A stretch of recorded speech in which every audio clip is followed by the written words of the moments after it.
నమస్తే రమ్మగారు. నమస్తే జయ. రమ్మగారు, బ్రహ్మీ ముహూర్తం అంటాం. హ్మ్. ఆ సమయంలో లెగిసి మనం దైవారాధన చేసినా, లేకుంటే పిల్లలు చదువుకున్నా అసలు లేవటమే చాలా ముఖ్యం.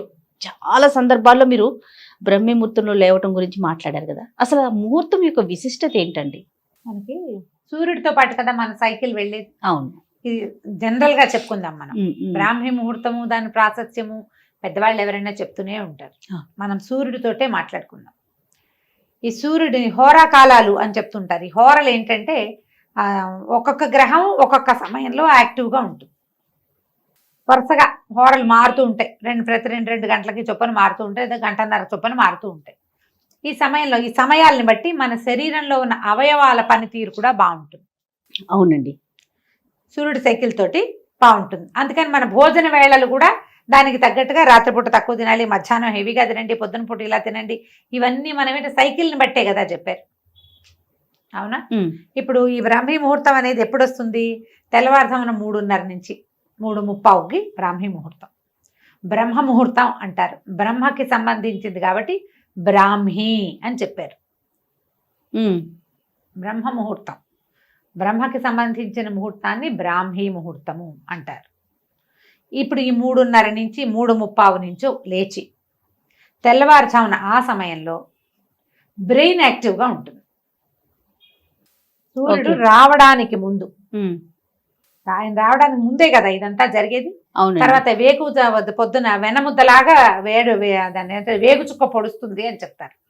ఆ చుక్క పొడిచేసరికల్లా మనం ఈ సైకిల్తో పాటు ఎవడైతే సూర్యుడితో పాటు లేచి సూర్యుడితో పాటు రోజంతా తిరిగి సాయంకాలం పడుకుంటాడో వాడికి బ్రెయిన్ యాక్టివ్గా ఉంటుంది. ఇప్పుడు దీనికి 3:30కి లేవాలనుకుందాం. దానికి ఎప్పుడు పడుకోవాలమ్మా? వాడు ఎప్పుడు తినాలి? ఎప్పుడు తిని ఎప్పుడు పడుకుంటే వాడు 3:30కి లేవగలుగుతాడు? రాత్రి 10 తర్వాత పడుకుని 11 తర్వాత పడుకుని 3 దాకానే పడుకోవాలంటే ఈ 4 గంటల నిద్రే సరిపోయేంత పద్ధతి ఉంటుందా శరీరానికి? అంత దిటవు లేదు మనకి. ఎలా ఉంటుంది? మనం రోజంతా స్ట్రెస్లో గడుపుతాం. అవునండి. ప్రతి రోజంతా స్ట్రెస్సే. మనం రిలాక్స్ అయ్యేది ఎప్పుడు? ఈ స్ట్రెస్ నుంచి గాఢమైన నిద్రలో. ఆ నిద్ర పట్టే సమయం కనీసం 4 గంటలు అతిగాఢ నిద్ర ఉండి 2 గంటలు కనీసం కాస్త విశ్రాంతితో కూడిన నిద్ర ఉండాలి మనకి. 3:30కి లేవాలి అంటే 2:30, 1:30, 12:30, 11:30, 10:30, 9:30, 6 గంటలు. అంటే నువ్వు 9:30కి కనీసం పడుకోవాలి. కనీసం 9:30కి పడుకోవాలంటే దీనికి 3 గంటల ముందు తినాలి సిస్టమ్. 6:30కి అన్నం తింటే 6:30కి డిన్నర్, రాత్రిపూట సప్పర్ అంటాం. పోనీ మనం రాత్రిపూట తినగలిగే ఆహారం 6-6:30కి సూర్యాస్తమయం అవుతూనే తినేసేవనుకో, గూట్లో దీపం నోట్లో ముద్ద. అవును అవును. తిన్నావనుకో, అప్పుడు నువ్వు 9:30కి పడుకోగలవు. ఇప్పుడు ఏ చదువు చదువుకునేవాళ్ళు, ఏ ఉద్యోగం చేసేవాళ్ళు, ఏ వ్యాపారం చేసేవాడు 6:30కే ఇంటికి వచ్చి అన్నం తిని కాసేపు వ్యవహారాలు అవి ఇవి చూసుకుని చదువుకుని ఇల్లు వాకిళ్ళు సవరించుకుని 9:30 పడుకుంటారో చెప్పు? కనీసం 8th 9th క్లాస్కి వచ్చిన పిల్లల వల్ల కూడా కాదు కదా. అవునండి.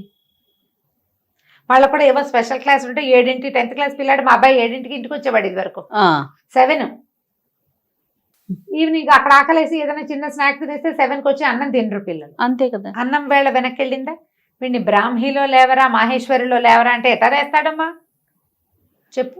చాలా కష్టం రమ్మగారు. ప్రాక్టికల్ గా కష్టం, కానీ ముహూర్తానికి ఉన్న బలం అయితే ముహూర్తానికి ఉంది.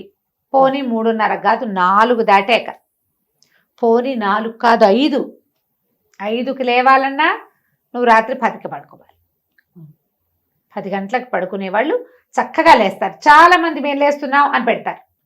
నువ్వు చెప్పు, 12ంటికి పడుకుని 3:30కి లేస్తామని చెప్పగలిగే వాళ్ళు ఎంతమంది ఉంటారు? అస్సలు ఉండలేకపోతే. అందులో విద్యార్థులు ఉండరు, ఈ కుర్రాళ్ళు చదువుకునే పెద్ద పిల్లలు ఉండరు, కొత్తగా ఉద్యోగాలు చేసుకునే వాళ్ళు ఉండరు. ఎవరు ఉంటారు? కడు వృద్ధులు, పెద్దవాళ్ళు, ఏ పని లేని వాళ్ళు, పగలు నిద్రపోగలిగే వాళ్ళు.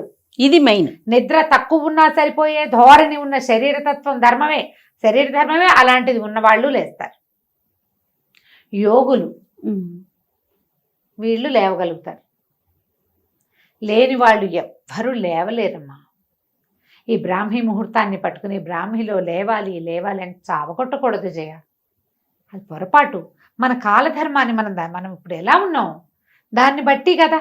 ముందువన్నీ మార్చుకోకుండా ఒక పాయింట్ నే పట్టుకొని పట్టుకుంటే దాని ఎట్లా? చుట్టూనే తిరుగుతున్నామేమో అనిపిస్తా ఉంటది అంతే, ఒక్కొక్కసారి ఇవి- కదా రమ్మగారు. ఇవి ఇప్పుడు ఇట్లా చెప్తారు పెద్దవాళ్ళు ఎవరో, బ్రాహ్మీ ముహూర్తంలో లేస్తే ఎంత అద్భుతంగా ఉంటుందో చెప్తారు. నిజమే. జీవితంలో చాలా మార్పులు వస్తాయి పొద్దున్నే లేవటం వల్ల. నువ్వు పొద్దున్నే లేచి మధ్యాహ్నానికి కూడా నువ్వు ఇదే యాక్టివ్నెస్ తో ఉండగలిగే వాడైతే, అవును, నిద్రపోకుండా ఆ రాత్రి పడుకునే 4-5 గంటల నిద్రే నీకు సరిపోతుందంటే నువ్వు ఇలా 9ంటికే నిద్రపోగలిగే అవకాశం ఉంటుంది. కొంతమంది పడుకుంటున్నారు ఇప్పుడు అట్లా. అది అందరికీ ఎట్లా కుదురుతుంది? ఒక ఇంట్లో కుదురుతుంది. కుదరొద్దండి. వాళ్ళు మేము 7ంటికే అన్నం తినేస్తాం, 9ంటికే నిద్రపోతాం, మేము 6ంటికే తింటామంటారు. అన్నిళ్లలో అది కుదరది, అస్సలు సాధ్యం కాదు. మేము చేయలేం చేయాలి. నేను చెప్తా కదా, అదే అందరికీ సాధ్యం నేను కావచ్చు. చెప్పలేను, అందుకని నాకు చెప్పబుద్ధి కూడా కాదు. నేను లేవట్లేదు, నేను లేవలేను, ఎలా చెప్తాం? 11 గంటల దాకా చదువుకుంటాను నేను. ఇప్పుడు నాలాగా చదువుకునే వాళ్ళు 11కి 11ంటికి నేను ల్యాప్టాప్ ఆపుతుంటే కూడా హలో రమా గారు అని ఒక మెసేజ్ వస్తుంది నాకు. నిజంగా అవును. ఇలా రావా? నా అంతటి నేను ఎవరికి మెసేజ్ పెట్టండి, అది మాత్రం చేస్తా. పొరపాటు కూడా రాత్రి 9 నేను ఎవరికి హలో కూడా అన్నా. వాళ్ళే చేస్తే ఇంకా నాకు తప్పదు. అందరూ ఇప్పుడు నా బొట్టి వాళ్ళే ఉన్నారు కదా. మనం పనులు మానేసుకుని ఆపేసుకుని ఏమీ చేయక్కర్లేదు మనకు. లేదా మనకు పని చేయవలసిన అవసరం లేని పరిస్థితి అయితే నువ్వు అలాగే తొందరగా పడుకుని బ్రాహ్మీ ముహూర్తంలో లేస్తావు. లేదా మధ్యాహ్నప్పుడు ఏదో కాసేపు ఒక అరగంట అట్లా ఒక కొడుకు తీస్తే, పవర్ నాప్ తీస్తే ఓకే అనుకోవచ్చు. ఇంత కొంచెం నిద్ర సరిపోతుంది, అలవాటు చేసుకోవాలి అని చెప్పే మహానుభావులు కూడా కొంతమంది కనిపిస్తారు. అందరికీ సరిపోదు రమ్మగారు, చాలా ఇబ్బంది పడిపోతారు నిద్ర సరిపోతే. ఎంత జబ్బు చేస్తుందో. అవునండి, సరిపడా నిద్ర లేకపోతే జబ్బు చేసినట్టు అయిపోతారు. అవును.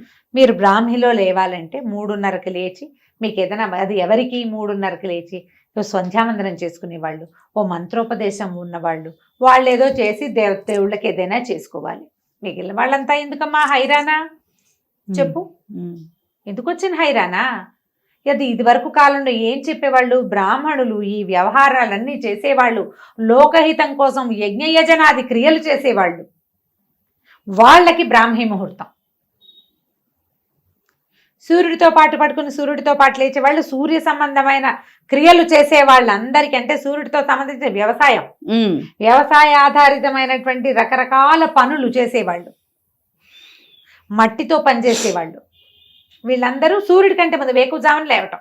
అవును, తెల్లవారుజామున వెనమందలాగా వస్తుంది, అది చూస్తారు, లేస్తారు, ఏవో ఇళ్లలో పనులు చేసుకుంటారు, తెల్లవారకుండానే బయలుదేరుతారు. వీళ్ళు ఎప్పుడు పడుకునే వాళ్ళు? పాత రోజుల్లో గూట్లో దీపం నోట్లో ముద్ద.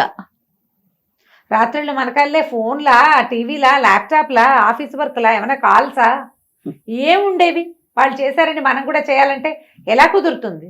ఇలా కంపెల్ చేయకూడదేమో అనుకుంటాను జయ. నా మటుకు నేను చెప్తున్నా కదా, మనం ప్రజల్ని మోసం చేయకూడదు, బలవంతం చేయకూడదు, చెప్పాలి. ఇది ప్రాక్టికాలిటీ. అవును, అవ్వందాన్ని అయిపోతుంది, చేసేయాలి, అదే కరెక్ట్ కాదు అంటే అది మారేడుకాయ చేయటం కదా. మీరు ఇప్పుడు పొద్దున్నే లేచి ఆ సమయంలో లేవటం వల్ల జాగృతమయ్యే జీవశక్తి ఏంటో మీరు తెలుసుకోదలుచుకుంటే, దానికి ముందు రాత్రి పెందరాళే పడుకోవటం మొదలు పెట్టండి. దానికి ముందు తినటం మొదలు పెట్టండి.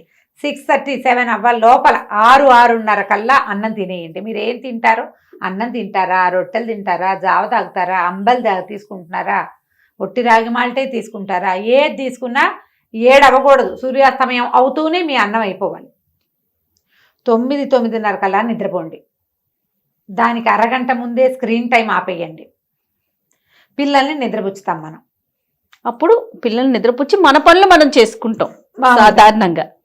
ఇప్పుడు మనం ఏం చేయాలి? ఇలా నిద్రపోతే అప్పుడు మీరుకి పెందరాళే పొద్దున్నే లేచే అలవాటు అవుతుంది. ఇప్పుడు ఎప్పుడు పడుకున్నా నాకు 4కే మెలకు వస్తుంది, గంట కొట్టినట్టు అని చెప్పేవాళ్ళు కొంతమంది ఉంటారు. వాళ్ళ క్లాక్ అట్లా ఫిక్స్ అయిపోయి ఉంటుంది. ఫిక్స్ అయిపోయిన క్లాక్ వాళ్ళకి చెప్పేది ఏమి లేదమ్మా, మీరు మహానుభావులు, మిమ్మల్ని పొద్దున్నే మీ కాళ్ళకి దండం పెట్టాలి మేము.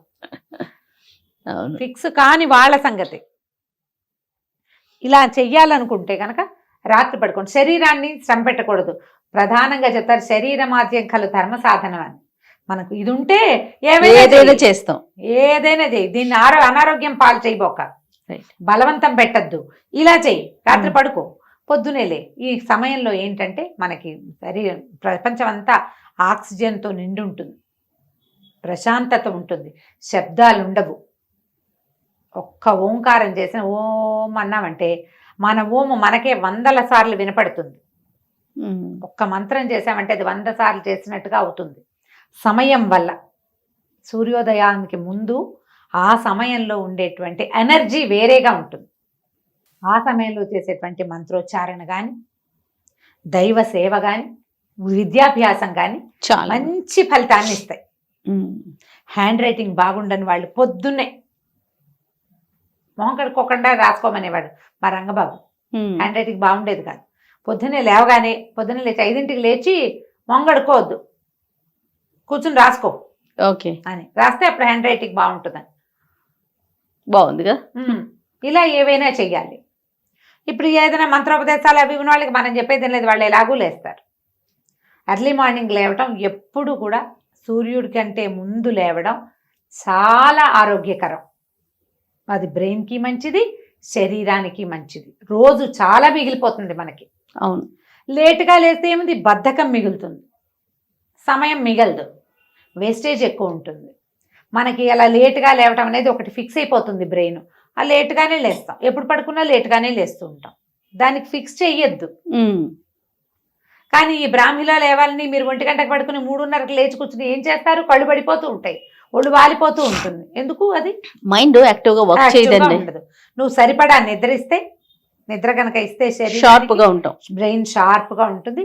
ఆ సమయంలో ఉండేటువంటి పాజిటివ్ ఎనర్జీని మన మైండ్ అండ్ సోల్ తీసుకోగలుగుతాయి. అవును, ఫిట్గా ఉంటాం.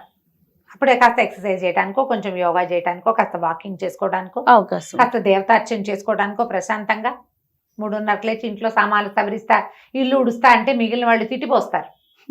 అదో బాధగా ఉంటుంది. అందరినీ లేపు కూర్చోబెట్టాలంటే వీళ్ళందరినీ రాత్రి 9కే పడుకోబెట్టాలి. మీ వల్ల అయితే చేయండి. వాళ్ళు ఎవరో చెప్పారు చేయకపోతే కుదరదు, అందుకే వాళ్ళని వినమన్నాను అని. ఇంట్లో ఒక్కళ్ళకి అది నచ్చుతుంది. ఇది ఆ చేయగలిగే వాళ్ళకి, ఏ పని లేని వాళ్ళకి, రాత్రిపూట ఏ వ్యవహారం చేయక్కర్లేని వాళ్ళకి నచ్చుతాయి అవన్నీ. మిగతా వాళ్ళకండి తెల్లారితే ఉరుకులు పరుగులు కదా రమ్మగారు. అవునా, పిల్లలతో ఇంట్లో మనం ఎంతెంత ఉరుకులు పెట్టాలి, ఎంతెంత పరుగు పెట్టాలి, ఎన్నెన్ని పనులుంటాయి.